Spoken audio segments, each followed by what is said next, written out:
Hi, I'm Bob Gallagher, the mayor of the city of Bettendorf, Iowa. Today is Friday, July 12th, 2024. Happy birthday to my daughter, Alyssa. We're at the Scott County Landfill, and we're joined by the Deputy Director of the Waste Commission of Scott County and the Landfill Operations Manager, Brian Seals. Brian, thank you so much for joining the mayor's message today. Yeah, appreciate you having me on. Yeah, so we're here to talk about what happens to those things that we can't remove from our garbage stream and our recycling and other things. Brian, we've got this Waste Commission of Scott County. You and your team work under a board of directors who is elected by the folks here in the county, mayors and other representatives. And I get to serve as the chair this year and love learning about what you guys are doing. So we're out here to show the public all that information. Tell me just a little bit about the Waste Commission itself at a high level. Sure. We've got Waste Commission was formed in 1972 to manage the waste that's generated here within the county. And although I run the landfill facility, the Waste Commission as a whole has a recycling center, an electronic reuse facility and recovery, and a household hazardous material facility. We've created these programs over the years to try to divert as much from the landfill as we possibly can.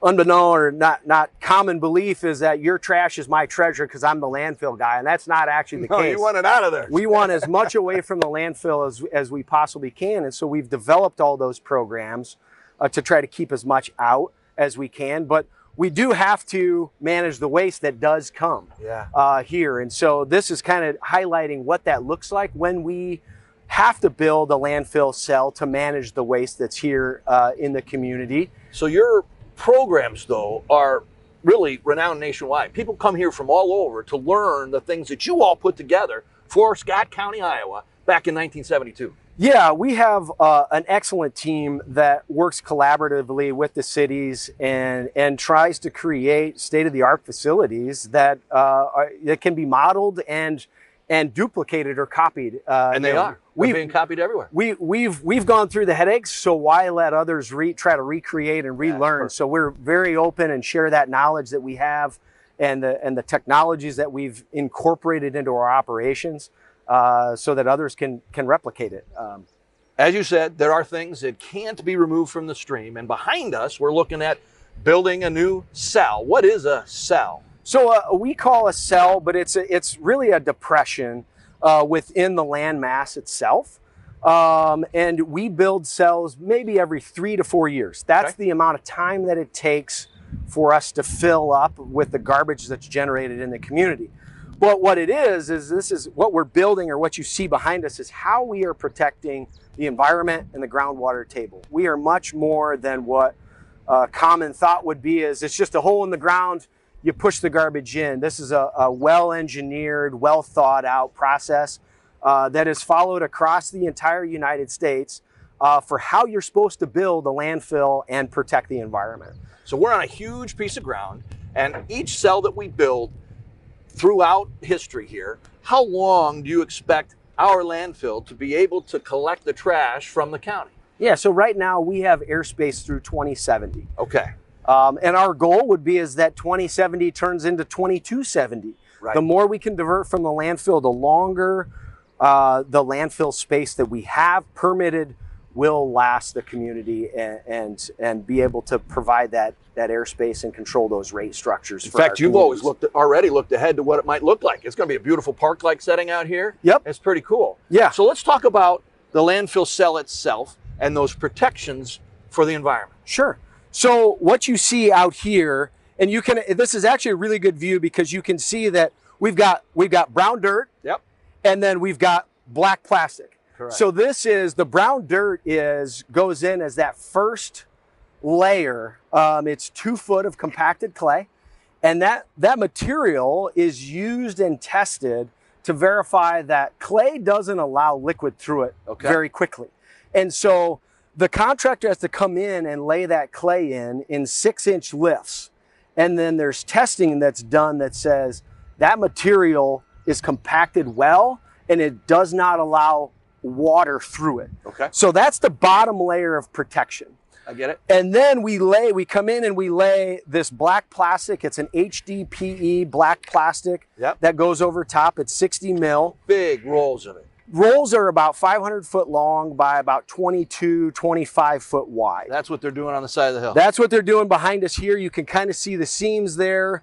And these guys will lay these rolls out and then they weld them together. They fuse them together. That's what you were showing me. So what we have here is what we is a wedger. And so what this does is it takes the panel from this side and the panel from this side and it puts it right in between these two rollers. And this machine is heating up that liner. So you can see the rollers come through here. Yep, yep. And it's just, so this would sit just like this. Okay. And those wheels come through. This machine heats up about 850 degrees. So it is fusing these two panels together. And then what's really cool from a quality control and assurance perspective, it creates this air channel here. Yep. And that air channel will run the entire length of that 500 feet. Yeah. And what we do is we actually put 30 pounds of pressure in this air channel on this side of the 500 foot. And run it down. And then we pressurize this channel and check it on the other side of the 500 foot. Make sure that you got a seam. Is it good Yep. or is it bad? Does this weld? Did something screw up with the machine? Is this channel holding air? Sure. So we put about 30 pounds of pressure in it and we come back and check it 5 minutes later. So let's say we got a great weld. Then what happens? There's other layers to this protection. We've got quality control guys that are people that are working this the entire time. They are saying, well, you got panel, EPI, IDNR, everybody's worried about protecting their groundwater. Yeah. Yep. So we know panel 3 laid next to panel 4. Yep. We know that this is seam number 46. And they're checking boxes in their computer. This is the pressure that lined up through this and it held pressure. If it doesn't hold pressure, they got to cut it out and redo it. Okay. So if there is a situation which they have to make, this is a pretty straightforward machine. It runs straight up and down, right? Right. But there are some situations that they got to get a little creative.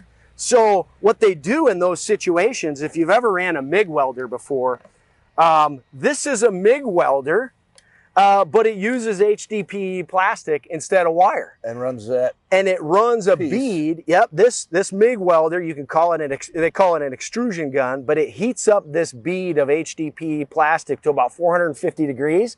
And they can come over here and put a bead over top of a kind of a weird area. If there's any problems with what you got. Absolutely. Keeping any kind of contamination. Yep.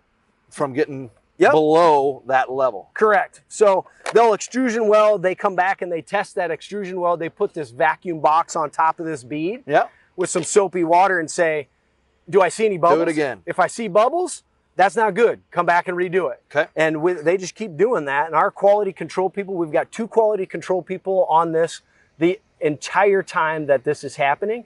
And then the liner crew also has a quality control person that is working it, documenting everything, so that when we submit to the Department of Natural Resources, they know this is how we build it, this is what we did, this is what happened during the site. Well, and now years of doing good work has got a great reputation and with good relationships with DNR. Absolutely. So that's what these guys are doing on the side of the hill. That goes all the way through the cell. Yep. What are we standing on here? This goes over top of it? So this is what they call geotextile material. And what ends up happening is this geotextile will lay over top of this liner, and it serves 2 purposes. It serves as extra protection for this HDPE liner material, and then it also serves as a way to help liquid get down to the bottom of the landfill. So we call garbage water leachate. So any rain that happens, snow melt, any liquid that comes in contact with garbage becomes leachate. What do we do with the leachate? We have to manage that. So we have a couple different things. We do take haul some down to the wastewater treatment facility for treatment down there. We recirculate some of our leachate back into our waste mass. And I know that sounds a little silly because you just took it out. You pumped it out. Why are you putting it back in? And there's multiple purposes why we do that. It helps speed up the decomposition of garbage. It helps put more on top. So you can put more here. Yeah, it helps stabilize that waste quicker and break it down quicker. When it breaks down quicker, then we can pull the methane from it. That's the gas that's generated during the garbage breakdown period. Some money on that. And then that's what we have our partnership with Waga Energy, who is renewable natural gas, coming in, first quarter 2025. they're able to extract that methane, clean it up, and then put it into the Mid-American natural gas pipeline. So it hits the grid. To put you know, have enough fuel to heat about to fuel about 5,000 houses in Scott County a year. Perfect. So that's why we put that leachate, it's a circle, back into the waste mass. Yeah. Yep. And then we also do some evaporation technology and things like that to try to burn it. Yep. Okay. Yep.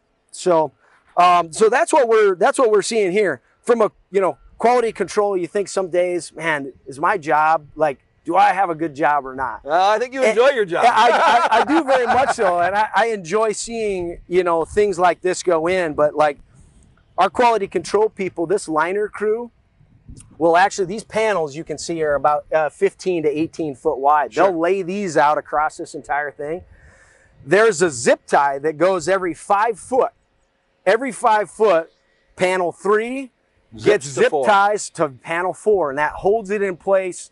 And so, you know, that's kind of that quality control that's going into this ultimate project. A warm job, middle of the summer, standing on black plastic. That black plastic will get up to 120, 140 degrees, pretty easy. Tell So the crew we appreciate their work. This is a really cool day to be out here. Yeah, absolutely, absolutely. Well, cool. We continue to work here, not only to remove all of those things that can be removed from the stream, but to make sure that we do all of the things that we do at the landfill in an environmentally sensitive way. So hopefully you learned a little something. We appreciate you joining the Mayor's Message. Have a great weekend.